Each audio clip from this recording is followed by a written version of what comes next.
Hey, I'm Lakeisha. I'm a former engineering manager turned day trader, 12-year investor, and Yale MBA, and today we are going to talk about how to buy the dip. Now, I don't know how many times I've seen this on social media, in the media in general.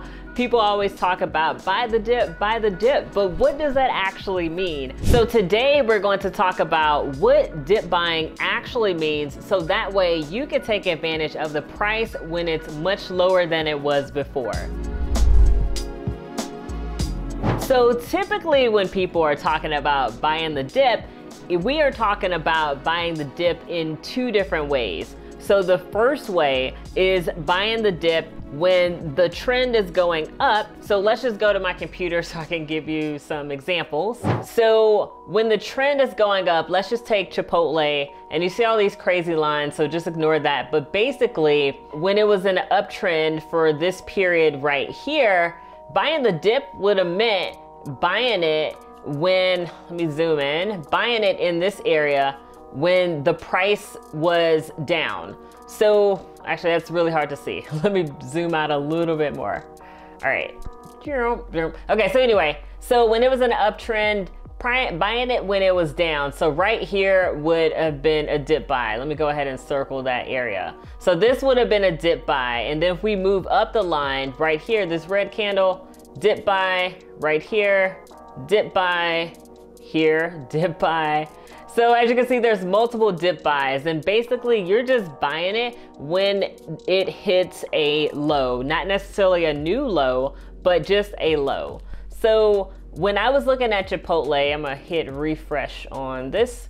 So this is the daily chart. So basically recently meaning 2022, Chipotle, they had this big uptrend and then they had this downtrend. And typically when you are looking to, let me get some water.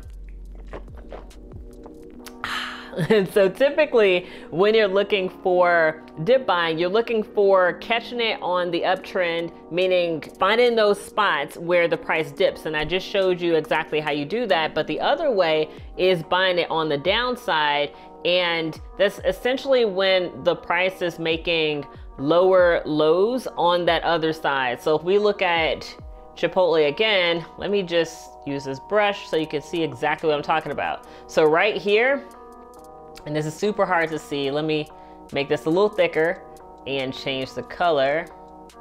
Let me do like pink or something.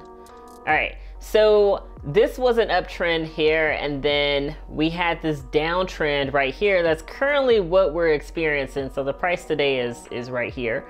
But anyway, so you have this uptrend and you're buying on these dips. So right here could be a dip buy, as well as those other spots that I talked about before. Right here could have been a dip buy right here.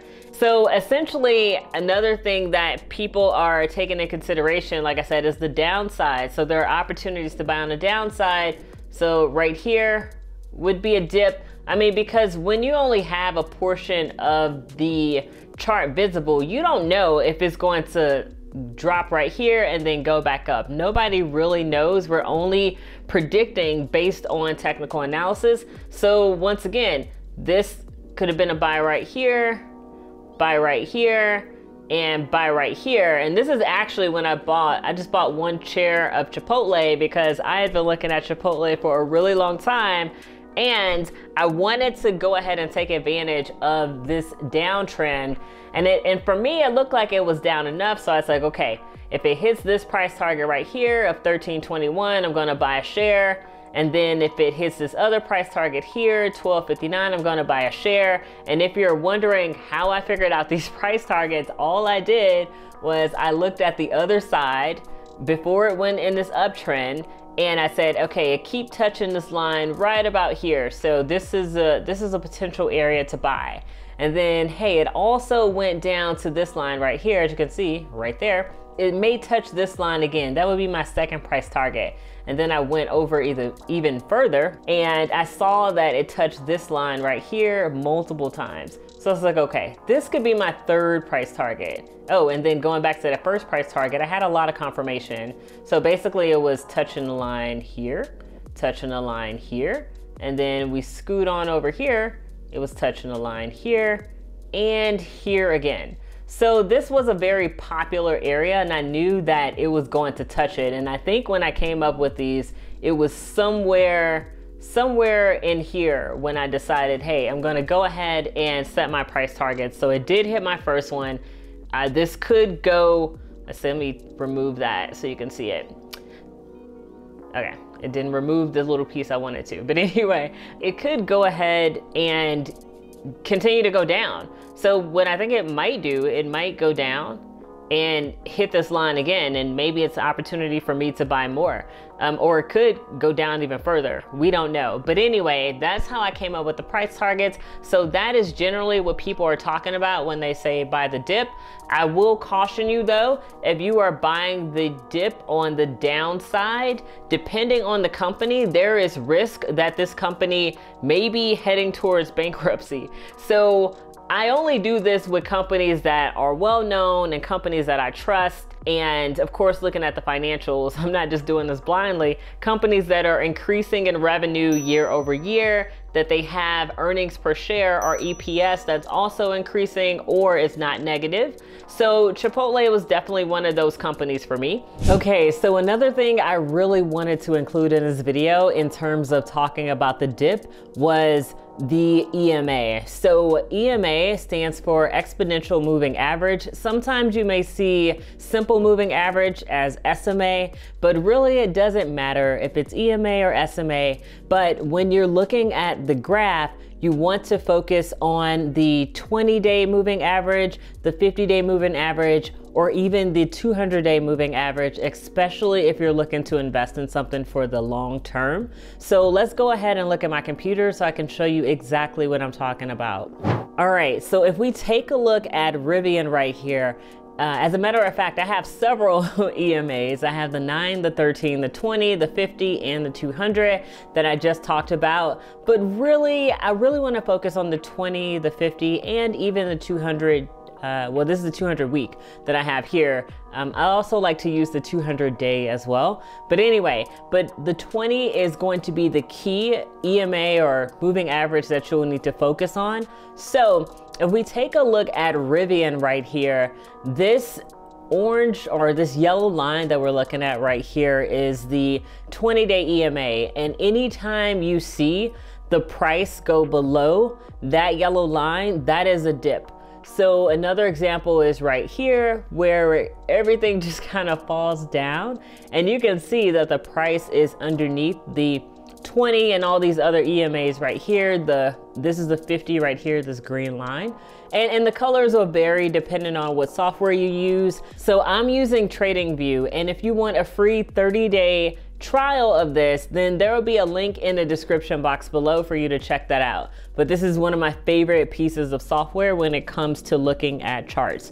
So, you know, the colors will be whatever you choose them to be. This is just what I chose for mine. But basically, anytime the price is below this yellow line, the 20-day EMA, then it's going to be a possible good time to buy. And this is typically what I use when I'm looking at the dip buy areas. So you can see it goes up and then down and then up and then down. So these are all dips. And right now I'm looking at the 1 hour chart. If you want to find really good dips, it's best for you to go to the 1 day chart.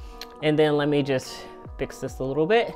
So, and this example is Rivian, so they don't have a whole bunch of data like some others. So as you can see, the price is pretty much below that 20-day EMA starting from December of 21. And if we look at a company like Tesla, where their pricing, oh, I was looking at the financial stuff earlier, but their pricing is pretty much all over the place. And I'm looking at the weekly chart here, but let's go back to the daily chart. So obviously they have a lot more data. And as you can see, this 200 or this 50-day moving average is like pretty much these things cross right here. So this is known as the golden cross. So pretty much when this line, the 50-day, is above the price, it's typically a sign that the price is going down. So as you can see, it's below, the price is above, above, above, and then at this point, the price is below this green line. It's also below all these other moving averages. Now keep in mind, I'm looking at the daily chart. So once again, we ride the waves, and price is going up above these averages. So, and then it shoots up again, and then it shoots back down. So this would be a dip buy area here, up, down. All this right here is dip buying area. Even the price that it's at right now at $923 is a dip buying area. And then let's just zoom in a bit. Okay, cool. So now you can see it a bit easier now.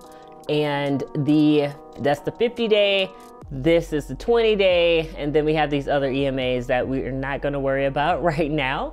But the price action has been below all of these EMAs, and these are areas for you to buy. I mean, if you were able to get in down here, that would have been awesome, but don't worry about trying to catch the price right at the bottom, because it doesn't always happen, and it's okay if it doesn't. But at least if you're underneath this EMA, then this will be considered a dip buying area. So back to the rest of the video, I just wanted to include this just to make sure that you knew exactly what I was looking at when it comes to dip buying. So when you try to catch the price on the downside, that is also known as the falling knife. So for companies that maybe lower market caps or maybe not have a lot of trading activity, this could be a big red flag, because when we look at 2007, 2008, there were a lot of companies that were hitting new lows,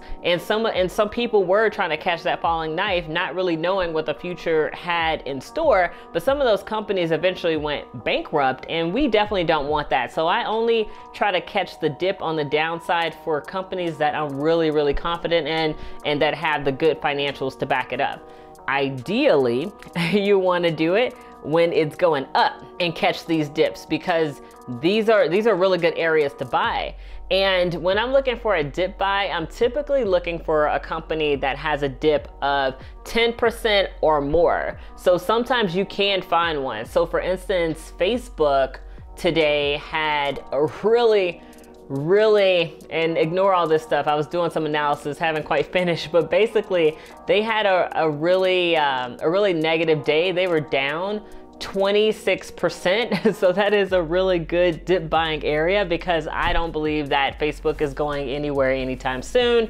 And sometimes something that can cause these really big dips, you know, could be a number of things. It could be the earnings, and I could see that they did have an earnings, I won't let me highlight it. But anyway, they could have had, you know, earnings that weren't exactly what they were expecting. There we go.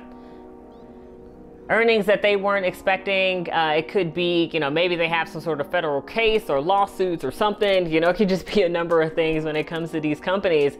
But it looks like for them, they had this earnings report yesterday, and it was negative. So that could be something that contributed to why Facebook is all the way down here. Let me just highlight this lonely candle all the way down here when it comes to their numbers. So when I'm using this strategy, just to sum it up, I'm mostly looking for companies that are really strong companies, and I'm trying to buy the dips on the way up. But then for the most part, for really strong companies, I am using this dip buying strategy on the way down. So if you found this video helpful, go ahead and give this video a like, and go ahead and hit that subscribe button, so that way you could look at more videos like this when I post them in the future. See you next time.